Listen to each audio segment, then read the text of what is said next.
on se retrouve encore aujourd'hui pour une nouvelle vidéo où je vais vous parler en fait de la relation du chrétien face au monde. Comme je vous ai dit,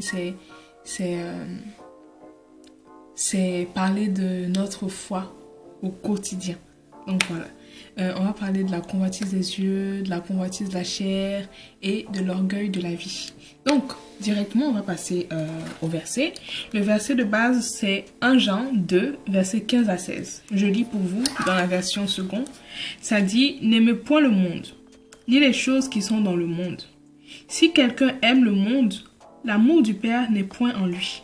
Car tout ce qui est dans le monde, la convoitise de la chair, la convoitise des yeux et l'orgueil de la vie, ne vient pas du Père, mais vient du monde. » D'accord? Je pense que pour beaucoup, ils se demandent, mais quand on dit le monde, c'est quoi en fait le monde? C'est quoi le monde? Donc, on doit pas être dans le monde. En fait, le monde, c'est le système de pensée. C'est pas le monde en mode la terre et tout. C'est le système de pensée, c'est l'immoralité, c'est Satan qui est dans ce monde. Si vous voyez dans la Bible, dans Éphésiens, la Bible dit que ce monde est régi par le prince de l'air. Le prince de l'air, c'est qui? C'est le diable. C'est le diable.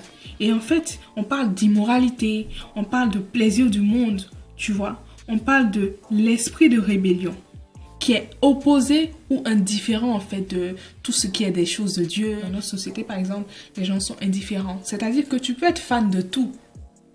Mais lorsque tu es fan de Dieu, mon Dieu encore ça va, lorsque tu es fan de Jésus, on te catalogue, tu es bizarre, tu vois. Mais si je disais que j'étais fan du diable, oula, là, ça allait faire fuser, ça allait faire vraiment le feu, les gens allaient être super contents. C'est pour ça que je dis, dans la pensée populaire, les démons, le mal, les vampires, là, en fait, c'est bien, c'est reconnu, ça existe. Mais quand on parle du bien, quand on parle de Jésus, quand on parle de tout ce qui est, c'est mal vu. Vous n'essayez pas un peu de réfléchir? Pourquoi il est si controversé, ce monsieur? Voilà, pourquoi c'est si mal vu, en fait. Pourquoi? Parce qu'il y a un voile que le prince de l'air, justement, vient déposer sur les cœurs. Et Dieu ne veut pas qu'on compose avec le monde, c'est-à-dire avec le système de pensée, avec la manière dont le monde... Satan se sert des idées, de la morale, de la psychologie, de la philosophie, des désirs des gouvernements, de la culture, des systèmes éducatifs, de la science, de l'art, pour s'opposer à Dieu et à sa parole, et à ses critères de justice. D'accord? On peut voir, par exemple, dans le système éducatif, quand on commence à apprendre l'impiété, tu vois. On peut voir même dans le domaine de la mode, on commence à vendre des habits qui montrent tout, des habits. En fait, si tu n'es pas habillé d'une certaine manière, c'est que tu n'es pas à la pointe de la mode. Si on ne voit pas tes formes, c'est que tu n'es pas conforme à la société, c'est que tu es bizarre, c'est que tu es une sœur religieuse.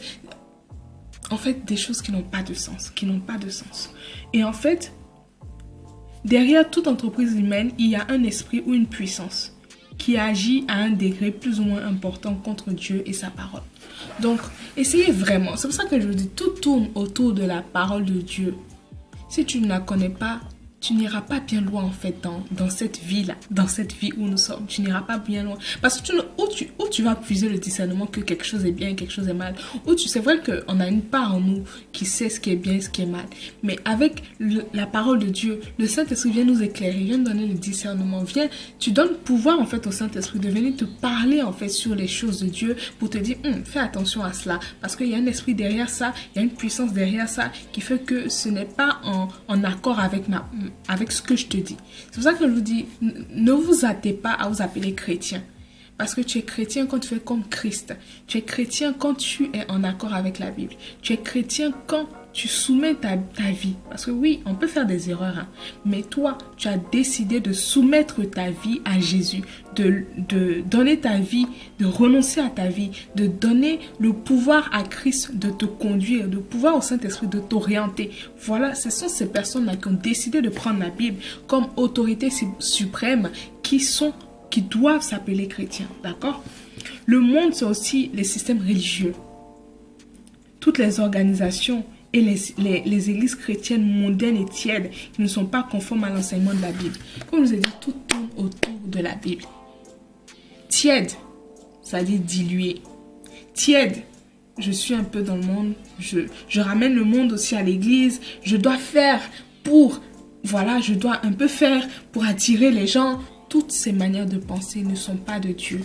Avec Dieu, c'est tout ou rien. C'est pas un buffet. C'est-à-dire, je prends psaume, je prends des versets qui parlent d'amour, je prends des versets qui parlent de tolérance et j'enlève le péché qui dit on ne se moque pas de Dieu, celui qui moissonne dans la chair récoltera dans la chair. Je ne prends pas les versets qui me demandent de changer en moi ce qui ne va pas. Je ne prends pas les versets qui me disent que qui me parle en profondeur, qui parle de parler en langue, qui parle de ces choses. Non, mais on mystifie ces choses-là, on les dépose de côté. Non, on n'en parle pas. Et puis on prend les psaumes, on prend je suis béni de toutes sortes de bénédictions parce que j'ai Jésus-Christ. Jésus-Christ, la vie chrétienne, c'est pas parce que tu dis Jésus dans ta bouche que Jésus te connaît. C'est pas parce que tu dis Jésus, oh Jésus, j'entends toujours ces choses-là. Oh Jésus, ah Jésus, oh Jésus. Et tout le temps entendre oh Jésus à chaque situation. C'est pas parce que tu dis ça, c'est pas parce que tu connais son nom que il te connaît, parce que je ne pense pas qu'il te connaisse, je ne pense pas qu'il te connaisse. Il faut vraiment que on sache faire un distinguo. Nous ne devons pas aimer le monde et nous devons nous mettre à part. Mettre à part, c'est se consacrer. Mettre à part, c'est pas genre tu restes chez toi, en fait. Tu filtres tout par la Bible. Quand quelque chose est en désaccord avec la Bible, tu ne le fais pas. Se mettre à part, tu vois. Ne pas te conformer au système de pensée. Donc, en fait, aimer le monde, c'est quoi concrètement? Aimer le monde signifie être en communion. C'est être intime avec ses valeurs. C'est approuver ses valeurs. Je cherche un exemple. Le Seigneur dit, en toute chose, faites tout pour la gloire de Dieu. Glorifiez Dieu parce que vous faites. D'accord? Et que Dieu se sente toujours, en gros, concerné par ce qu'on fait. Et moi, je me lève le matin. Moi, j'étais une grande fan de Beyoncé, de Rihanna, à tel point que, même encore aujourd'hui, il y a des chansons que je connaissais tellement par cœur que si j'entends, je suis capable de les réciter, de les chanter encore par cœur, tu vois. Et quand je me lève et que je chante ça, vous pensez que je glorifie le Seigneur? Franchement, répondez sincèrement. Vous pensez que ça glorifie le Seigneur que je chante? Souvent, de tout ou rien, mais souvent, il y a des paroles qui sont vraiment profondes. On se comprend, il y a beaucoup de choses. Quand je vais faire une vidéo sur la musique, là, ça sera vraiment plus approfondi. Mais il y a des choses qui ne glorifient pas le Seigneur. Quel est l'esprit qui est derrière la personne? Vous voyez, de la même façon, vous pouvez écouter des cantiques chrétiens où vous êtes vraiment sous onction, vous sentez le Saint-Esprit travailler en vous, vous êtes comme peut-être, il y a des gens qui se sont convertis par des cantiques. Vous êtes convaincus de péché, vous commencez à bien comprendre et tout. C'est parce qu'il y a l'Esprit de Dieu qui est derrière. C'est parce que la source, c'est un enfant de Dieu qui a fait ces choses. Il est, on va dire, sous l'emprise, vu que nous, c'est pas sous l'emprise, mais on travaille avec le Saint-Esprit. Donc, il a fait sa musique en travaillant avec le Saint-Esprit. Donc, l'autre qui se lève et qui fait sa musique inspirée par beaucoup de choses, par le diable, oui, je peux le dire, parce qu'elle-même, elle a affirmé qu'elle a un alter ego. Beaucoup de stars, maintenant, on dit qu'elles ont quelque chose qui les possède. On sait très bien que ce sont des démons. On va pas tourner autour du pot. Et tu vois avec quel esprit elle le fait. Mais toi, tu es derrière, tu es à fond. Tu penses que ce que tu es en train de faire, le Saint-Esprit est OK avec. Tu crois que si Jésus était à notre époque, Jésus aurait fait ça?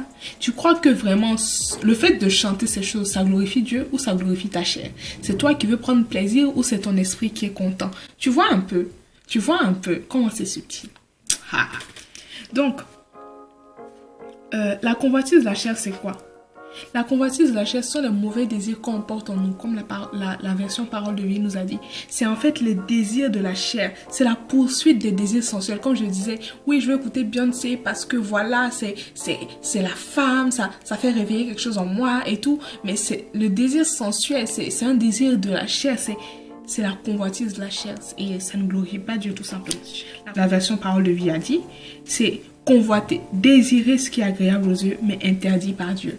Donc, ton ami est marié et toi non, mais tu convoites sa femme, mais tu fais des micmacs et tout. Mais alors que c'est interdit par Dieu, Dieu te dit non, tu ne convoiteras pas la femme d'autrui en fait.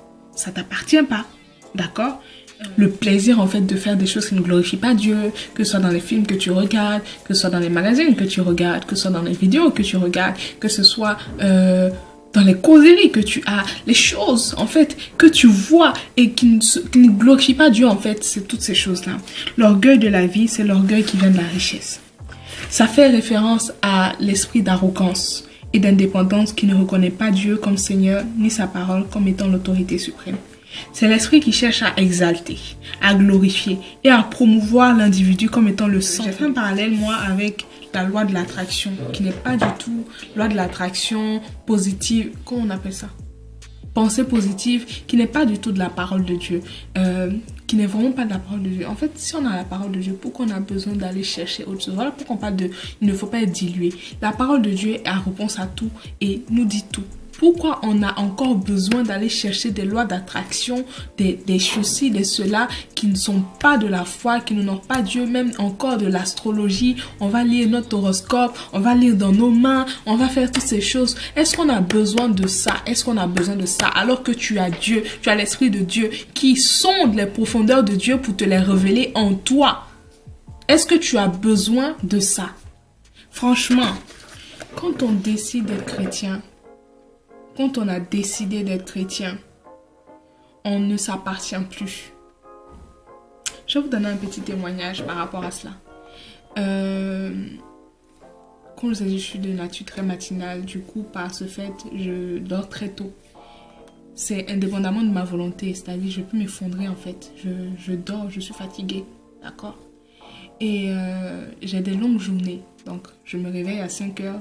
Donc, quand je partais à l'école, je partais à 8 heures, donc de 5 heures à 7 heures, je prie, je médite, je vais me préparer et je cours à 8h20. Donc je vais en cours, je finis souvent à 17h, 18h, souvent 20h, le temps de rentrer et tout. Et là, le Seigneur te dit, prie. Et là, j'étais fatiguée, je m'étais touchée, tout. Et le Seigneur, non, là moi, je peux pas. Tu vois, parce que je suis fatiguée. À raison, hein, tu me diras. Oui, à raison. Parce que voilà, j'ai une longue journée, sachant que je suis sur pied depuis 5 heures et tout. Et là, le Seigneur me dit, mais tu as donné ta vie. Tu m'as donné ta vie. Et c'est ce que moi, je te dis que tu fais. D'accord? Mais c'est pas sur le ton méchant, tu vois. C'est en mode, tu m'as donné ta vie. Tu vois un peu dans les Sims. C'est toi qui me dirige, c'est toi qui dis fais ça, c'est toi qui dis fais ça. C'est Dieu qui dit fais ça, qui dit fais ça. Et c'est la même chose en fait. On a donné notre vie à Christ. On a dit qu'on est chrétien. On a dit qu'on va aller au paradis. On a dit qu'on veut servir le Seigneur. Mais est-ce que véritablement on le considère dans nos voix, dans nos actions, dans notre manière de parler, dans notre vie, dans nos amitiés? Dans les groupes là, où tu parles de la vie des autres, où tu médites sur la vie des gens, où tu gardes rancune pour les autres, où tu gardes rancune pour quelqu'un même qui ne t'a rien fait, mais au contraire, qui t'a fait du bien. Mais en fait, tu gardes rancune contre quelqu'un à base de « on t'a dit ça, on t'a dit ça ». Tu gardes rancune contre quelqu'un, tu calomnies ces gens alors que en vérité, ces personnes n'ont rien fait. Tu n'as jamais cherché à savoir la vérité en fait. Mais toi, tu te bases sur « on m'a dit ça, donc c'est vrai » et tu rejettes ces personnes qui t'ont fait du bien. Faites attention, parce que... Faites attention, je ne vais même pas dire ça, mais faites attention. Le monde, on n'est pas ici pour rester. Et ceux qui aiment le monde vont manger les fruits du monde. Oh oui, vous allez manger les fruits du monde. Vous allez manger les fruits du monde. Et si peut-être tu ne peux pas l'avouer à quelqu'un, tu ne peux pas me l'avouer que tu aimes le monde, tu ne peux pas l'avouer à tes parents que tu aimes le monde, avoue-le au Saint-Esprit. Avoue-le au Seigneur. D'accord? Tu le feras. Et le Seigneur va venir te délivrer, il va venir t'aider. Et si tu as vraiment un cœur de changer, prends la parole de Dieu. Parce qu'il n'y a pas de mystère. Il n'y a pas de mystère. Prends la parole de Dieu et grandis avec le Saint-Esprit. Grandis dans ta communion avec Dieu. Voilà. Donc, c'est ce que je voulais vous dire aujourd'hui. Que Dieu vous bénisse et laisse Jésus croître en toi. Bisous.